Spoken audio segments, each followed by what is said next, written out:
joining us in the studio is the Hospital Broadcasting Association President, June Snowden. June, a very good morning to you, and how are you this fine day? A very good morning to you. I'm absolutely fine. It's lovely outside. It's absolutely gorgeous, not a cloud in the sky. Makes you feel good, doesn't it? It certainly does, doesn't it? And I was well looked after last night. Oh, I'm glad you enjoyed our Absolutely. hospitality last night, even though you did Absolutely have to pay out your own pockets. Oh, no, quite right too. No, that's absolutely fair.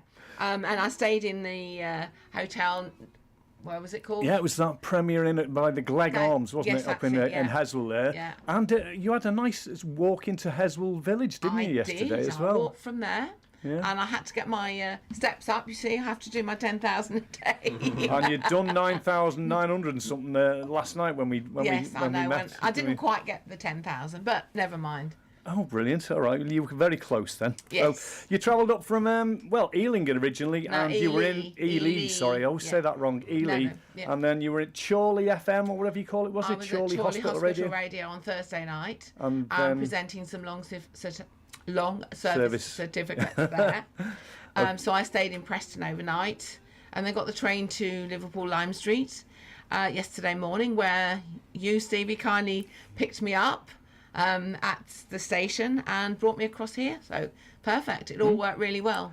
So it was 5 years ago, would you believe, since your last visit to Radio Clatterbridge? We were looking at a video just before. Absolutely. I couldn't believe it. And things have changed. Yes, the old studio is gone. The studio, everything's changed. Yes, we've modernised things a bit and changed the logo slightly. It's lovely. Yeah, but it's pretty good. We think so anyway. And you're still bouncing well after your successes at the Hospital Radio Awards as well, which is fantastic. We are, yes, and it was so great to receive the award, on the night. And it was quite a surprise. We weren't sure whether we were going to win it, obviously. Yeah. And we were there at dinner, and with the first award came out, and it was Radio Clatterbridge. Well, so buzzing for the rest of the night. Yeah. I'm proud of you, like I am proud of every hospital broadcaster in the country. So as well as your visit today, you're here obviously for another reason, and that is also to present some long service certificates. So it's no surprise that there's two other guys in the studio, namely our president, Radio Clatterbridge's president, Roger Hazlewood. Good morning to you, Roger. Good morning to you, Steve. How are you? I'm very, very well, thank you. And you're looking the same. You look quite mighty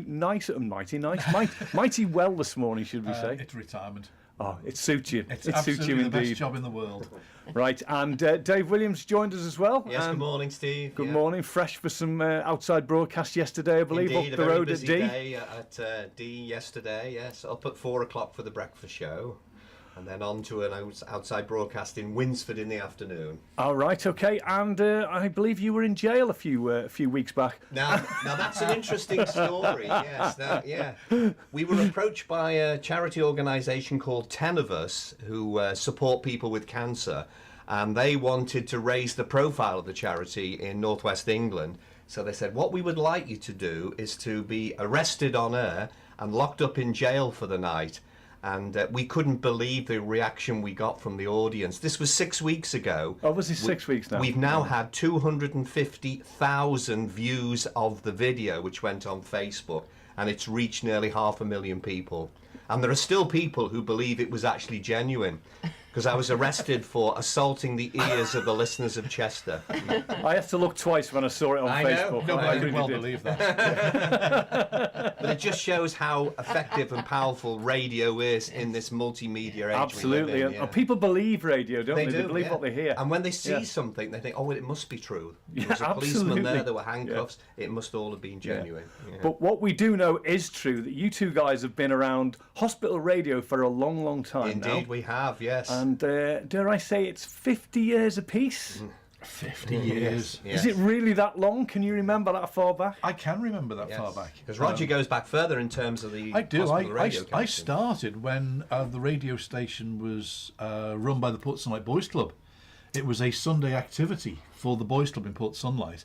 And it was all the people who were intending to fight for the Orators Prize in the Boys Club, because they had Lord Leverhulme was very keen that people spoke and enunciated and everything, and so he was supporting the Portsmouth Boys Club. I was a member. I saw a thing on the board that was all the activities, and amongst football and snooker and table tennis was hospital broadcasting.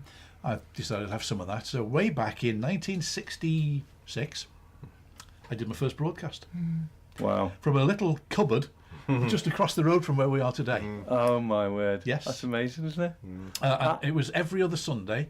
The process was that you had to go and collect requests from 4 o'clock in the afternoon until 6 o'clock. You came back into the studio and then you played them out until 7:30 or beyond. And it was almost like gas radio. And that was the only programme in those days. That was the only Yeah. programme, Yeah. Sunday evenings.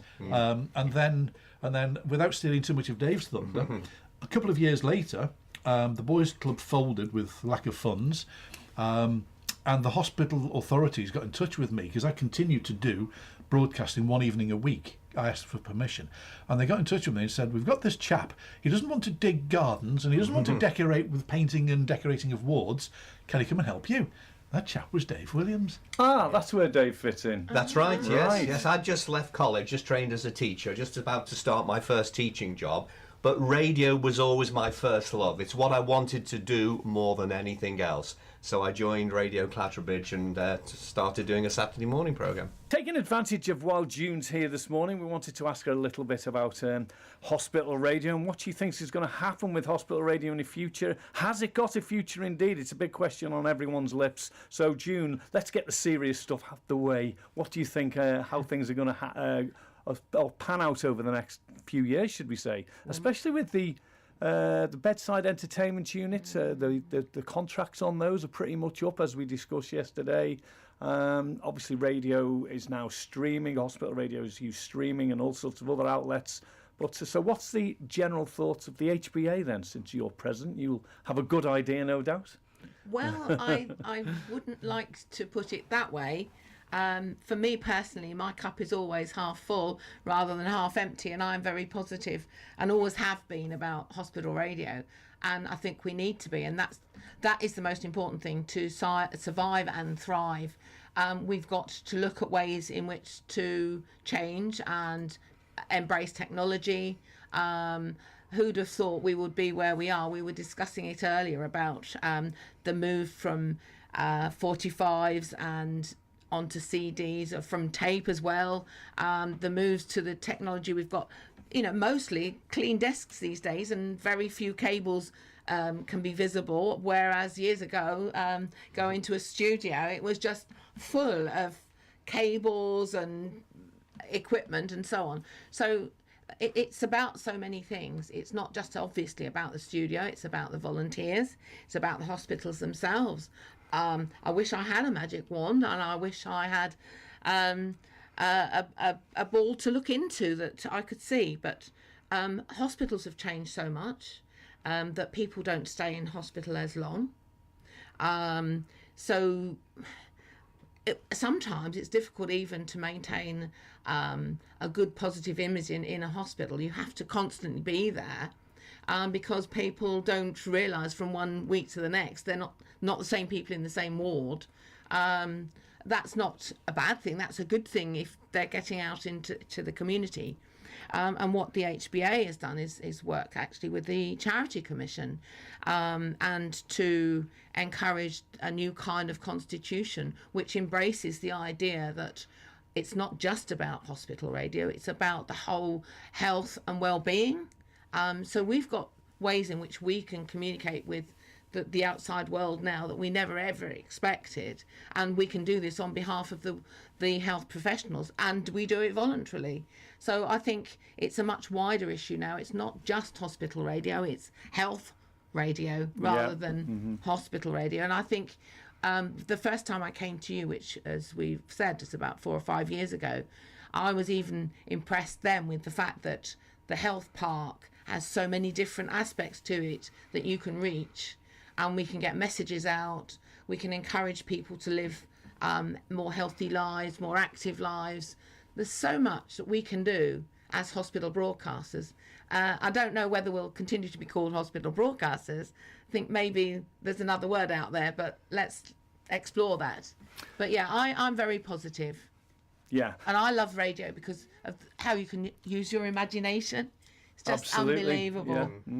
And I think it's come to the stage where it's not so much sit back and just play records. We've got to Absolutely. interact with Totally. patients, staff, whoever Yeah. it may be, Yeah. and get yourself known out there. And I found that's worked for us in the last year or 2 years, definitely.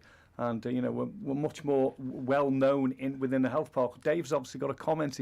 Yes, I was going to say, I think hospital radio is developing into community radio because there is a gap to be filled as BBC Local and Commercial Local becomes network. Yeah. There is a need to serve the local communities, and I think hospital radio stations are in an ideal position to sort of capitalise on that. Yeah. And I think that if we cast our minds back to when we first started with this ward 50 years ago, there were only 4 radio channels that patients could listen to in the ward because they had this dial on the bed. If they were lucky, they had a set of plastic earphones to stick in their ears that cost £3 or £4 each to replenish. Yeah. And they had a black and white television in the ward. Today, everybody's life support machine is their iPhone or their Android device that gets everything. Yes. It gets everything. So the days where we are broadcasting through a pipe in this hospital, purely to the hospital, are numbered. And we have to survive, we have to compete with everything else that's in the entertainment world. The choice is that vast, you get isn't it? on your device, because you can watch every football match on your device. Yep. So you've got to be in there in order to survive. And I think Dave is absolutely right that the position for hospital radio going forward is more what was originally the idea and concept of community radio. And it will become a community-based service. That's already happening. I mean, there are stations who have become and have received and been awarded community licenses quite recently. So they are looking not just to the hospitals, but in fact, in one case, they've actually got their local university on board as well. Yeah. And that was by pure chance in the initial stages, but it's a fantastic position to be in, because they also have therefore got a lot of volunteers that are different kinds of people, not just radio, not people who are wishing to train on radio, but they've also got skills in their own jobs that relate to the health industry.